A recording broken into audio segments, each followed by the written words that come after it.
ዛሬ ለፀጉር እድገት፣ ለፊት ጥራትና ለአጠቃላይ ውበት አጠባበቅ እጅግ ተፈላጊ ስለሆነ ስለ ቅርንፉድ ውሃ እናወራለን።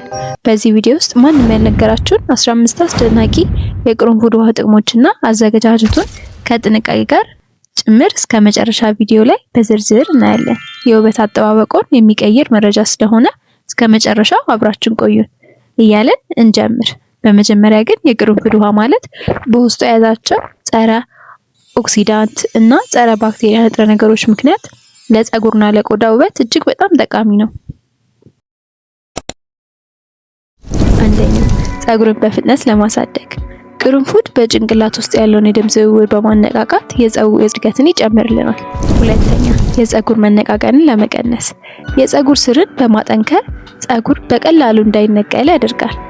ሶስተኛ፣ ፎሮፎርን ለማጥፋት ጸረ ፈንገስ ወይም አንቲፈንጋል ባህሪ ስላለው ፎሮፎርን እና የራስ ቅልን ማሳከክን በብቃት ይከላከላል።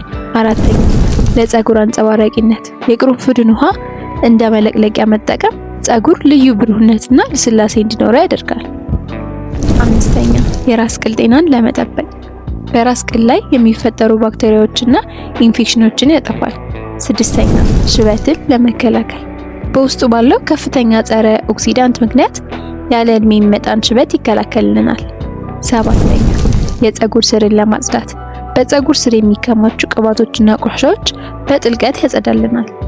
ስምንተኛ፣ ለፀጉር ጥሩ መዓዛ የቅርንፉድ ውሃ ፀጉሩን ቀኑን ሙሉ ደስ የሚል መዓዛ እንዲኖረው ያደርጋል። ዘጠነኛ፣ ብጉርን ለማከም ባክቴሪያን የመግደል አቅም ስላለው በባክቴሪያ የሚመጣ ብጉርን ያጠፋልናል። አስረኛ፣ የፊት መጨማደድን ለመከላከል ቆዳ እንዲለጠጥ እና የወጣትነት ገጽታ እንዲኖረው በማድረግ የእርጅና ምልክቶችን ይቀንስልናል። 11ኛ፣ ጥቁር ነጠብጣቦች ለማጥፋት ከብጉር በኋላ የሚቀሩ ጥቁር ጠባሳዎችና ነጥቦችን በሂደት ያጠፋልናል። 12ኛ፣ ቆዳን ለማጥራት ወይም ስኪን ግሎ የፊት ቆዳ የጠራና የሚያንጸባርቅ እንዲሆን ይረዳል። 13ኛ፣ ለፊት ቶነር የቆዳን ቀዳዳዎች በማጥበብ ቆሻሻ እንዳይገባ ይከላከላል። 14ኛ፣ አይን ስር ያለ እብጠትን ለመቀነስ አይን ስር የሚፈጠር እብጠትና ጥቁረት በመቀነስ ረገድ ይረዳናል። 15ኛ፣ የቆዳ መቆጣትን ለማስታገስ በፀሐይ ወይም በተለያዩ ምክንያቶች የተቆጡ ቆዳዎችን የማቀዝቀዝና የማከም ባህሪ አለው። አሁን የቅርንፉድ ውሃ አዘገጃጀት እንዴት እንደሆነ እኒ አንድ የሾርባ ማንኪያ ቅርንፉድ በአንድ ኩባያ ውሃ ውስጥ ለ15 ደቂቃ ማፍላት። ከቀዘቀዘ በኋላ አጥልለው በስፕሬይ ቦትል ውስጥ ያድርጉት። ለፀጉር ከሆነ የተፈለገው ከታጠቡ በኋላ በፀጉሩ ስር እያስገቡ ይርጩት። ለፊት ከሆነ ደግሞ በጥጥ ነክረው ፊትዎን ማሻየት ማለት ነው። ጥንቃቄ፣ የቅርንፉድ ውሃ ኃይለኛ ሊሆን ስለሚችል ለመጀመሪያ ጊዜ ሲጠቀሙ በትንሽ ቆዳዋ ላይ ሞክረው አለመቆጣትን ያረጋግጡ።